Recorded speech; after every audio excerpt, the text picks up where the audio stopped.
We are discussing the Ohm's law. Okay, तो Ohm's law कहता क्या है? At constant temperature and pressure electric current passing through the conducting wire is directly proportional to the electric potential difference between the two terminal, to the electric potential difference between the two terminal. मतलब यहाँ पे कहना क्या जा रहा है ये हम क्लियर करते हैं. Just wait. मतलब ये कह रहा है कि अगर टेम्परेचर कांस्टेंट हो और प्रेशर कांस्टेंट हो तो इलेक्ट्रिक करंट जो पास कर रहा है कंडक्टिंग वायर से वे क्या होगा? डायरेक्टली प्रोपोर्शनल होगा किसका? Electric potential difference between the two terminals. कैसे होगा? V is directly proportional to I. अगर V इंक्रीज करेगा तो I इंक्रीज करेगा, अगर I इंक्रीज करेगा तो V इंक्रीज करेगा. क्लियर? तो जब इस प्रोपोर्शनलिटी को हम हटाते हैं तो हमें क्या लगाते हैं? R लगाते हैं. तो V is equal to I R, V is equal to I R. Okay, here यहाँ पर R क्या है? कांस्टेंट है. क्या है? Constant. And this constant is equal to resistance. इसे हम क्या कहते हैं? रेजिस्टेंस कहते हैं. ओके, नाउ मूविंग फर्दर, इसमें एक चीज और आता है, ग्राफ का डिस्कशन. तो देखो ये ग्राफ है, हम एक्स एक्सिस होता है, ये वाई एक्सिस होता है, ये ओरिजिन हो गया. ओके, देखो हम एक्स को कंसिडर कर रहे हैं आई में और इसको कंसिडर कर रहे हैं वी में. तो हम क्या करें? ये डायरेक्टली प्रोपोर्शनल है, मतलब कि जैसे जैसे करंट बढ़ेगा वैसे वैसे ये भी बढ़ेगा. तो जब जैसे जैसे ये बढ़ेगा तो इसको मान लो हम ऐसे एक पॉइंट दिए, ये लाइन होगा जो स्ट्रेट होगा. ओके, मतलब मान लो यहाँ 0.1 है, यहाँ 0.2 है, यहाँ पे 0.3 है, 1 है, 2 है, 3 है. अगर इसका वैल्यू 1 तो इसका वैल्यू 1 आएगा, तो यहाँ पे लाइज करेगा. इसका वैल्यू 2 तो इसका वैल्यू 2 यहाँ पे आएगा. अगर इसका वैल्यू 3 इसका वैल्यू 3. तो ये एक स्ट्रेट लाइन दे रहा है. That is called actual basis of the graph. तो ये जो एंगल बनता है हम एंगल कंसिडर कैसे करते हैं? Anti clockwise, theta. देखो ये भी तो ये भी वी होगा. यहाँ तक का डिस्टेंस मान लेते हैं, कुछ डिस्टेंस होगा तो ये भी वी होगा. ठीक है, वी होगा ना. V refers to the potential, V refers to the potential. और ये क्या है? आई तो है ही. तो हम जानते हैं थीटा का सामने का साइड क्या होता है? परपेंडिकुलर होता है. और थीटा जिस पे एंगल बनता है उसे कहते हैं बेस कहते हैं. तो क्या रिलेशन बनता है? Tan theta is equal to क्या बन गया? P by B. अभी हम ऊपर रिलेशन पढ़े हैं, V is equal to I R.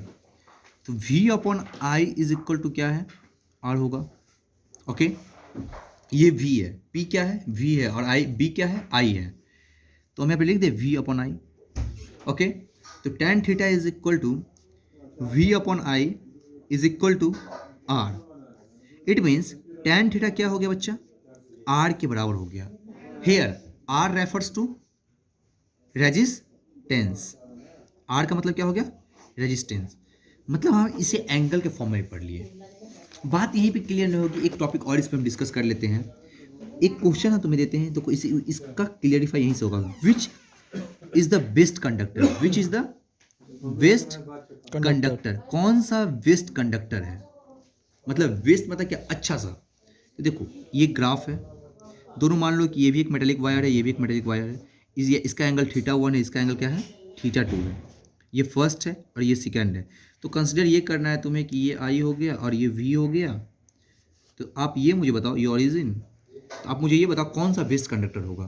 तो सर हम कैसे पता करेंगे? सर हम जान रहे हैं कि सर θ2 ज़्यादा है, ग्रेटर है θ1 से. हम जानते हैं सर टेन थीटा क्या होता है? R के बराबर होता है, रेजिस्टेंस के बराबर होता है. सर मैं ये भी जानता हूँ सर कि रेजिस्टेंस जो होता है वो क्या होता है? ऑब्स्ट्रक्शन होता है, एक रेजिस्ट करता है पाथ में. R क्या करता है? It is an obstruction. It is an obstruction. किसका ऑब्स्ट्रक्शन होता है? इलेक्ट्रॉन या करंट के फ्लो का एक ऑब्स्ट्रक्शन होता है, रुकावट होती है.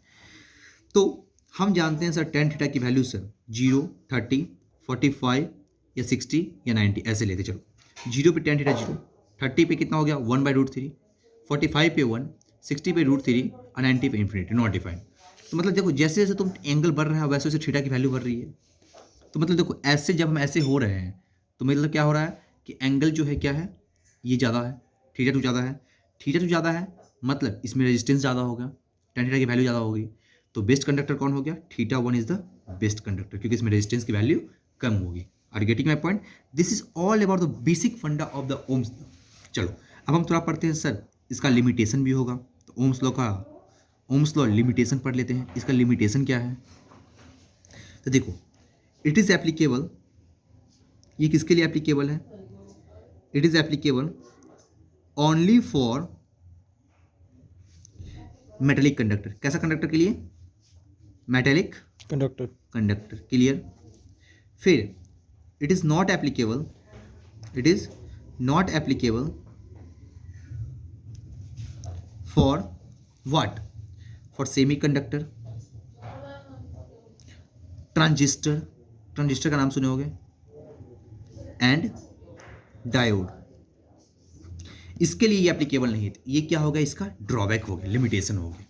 तो that's all about the Ohm's law, keep going on and move further. Okay, that's clear हो गया। चलो।